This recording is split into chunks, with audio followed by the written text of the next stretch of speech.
posted May 26, 2018, 5 hours 17 minutes and 53 seconds. Don't think the Royal Commission has lacked impact this week, just because it has lacked shock. Banks stealing money from debt clients, tailors helping to write $122 million in loans, or financial planners stooging clients to enrich themselves.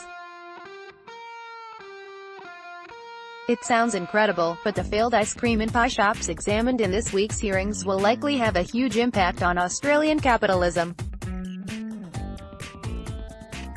Most small businesses rely on guarantees, generally secured through residential property, to get access to finance. The existential question of the week was, how much diligence should banks show in extending credit to small businesses? The evidence was clear that banks had lower standards for assessing the viability of business loans when a residential property was securing it, even if it was secured by the home of a legally blind 67-year-old disability pensioner who would not reasonably see any benefit from the business. In that example, Carolyn Flanagan lost her home, and her relationship with her daughter, when it went south. Some of the business plans forming the basis of the loans appeared doomed from the start, filled with fanciful profit forecasts, clip art, pictures of the product, ice creams, or not even talking to the existing owner of the pie shop franchise being purchased. The common factor in the case studies: dubious business plans, but loans backed by residential property as security. After previous hearings exposed lax checks on customer expenses in mortgage applications, lending terms have tightened, and checks have strengthened. People are finding they can borrow less. Expect a similar contraction in small business lending to occur, with the Royal Commission to have plenty to say about the field in its draft report in September. Near Lausanne, another room in the same building, the federal court found Westpac engaged in unconscionable conduct in attempting to rig the bank bill swap rate, and breached its financial services licensee obligations.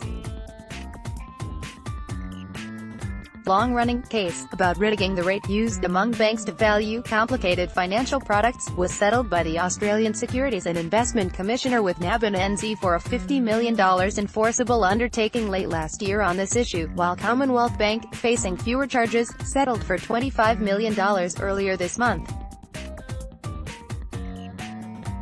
ASIC can't win. They get whacked for these enforceable agreements, court-sanctioned negotiated settlements, which can look like cozy deals that let wrongdoing off the hook. Westpac resisted, and forced ASIC to court. And when the regulator takes big banks to court, it spends millions of dollars in legal fees to roll the dice. The result? A partial victory at best. The bank avoided getting slapped for market manipulation.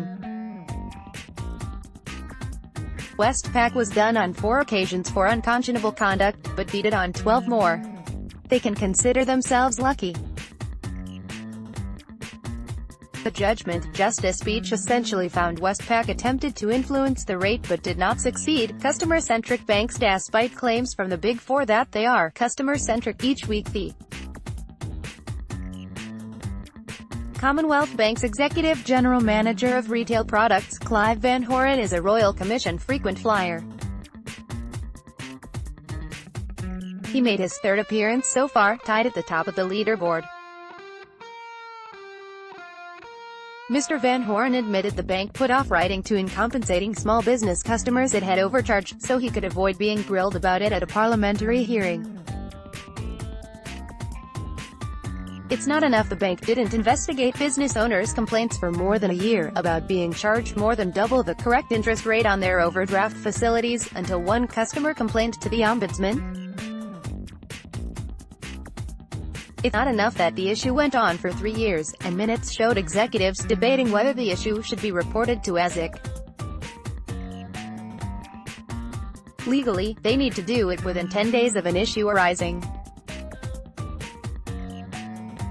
They finally did that last week. What it comes down to is this: the bank was due to send a letter to customers in March last year to inform them of the issue, but Mr.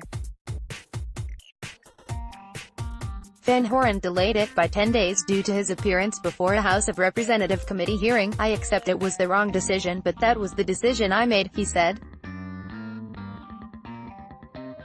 The bank delayed paying back money they'd knowingly nabbed from customers, to prevent the potential embarrassment of an executive. That's where you sit. Topics: banking, industry, business economics and finance, small business, Royal Commissions, Australia.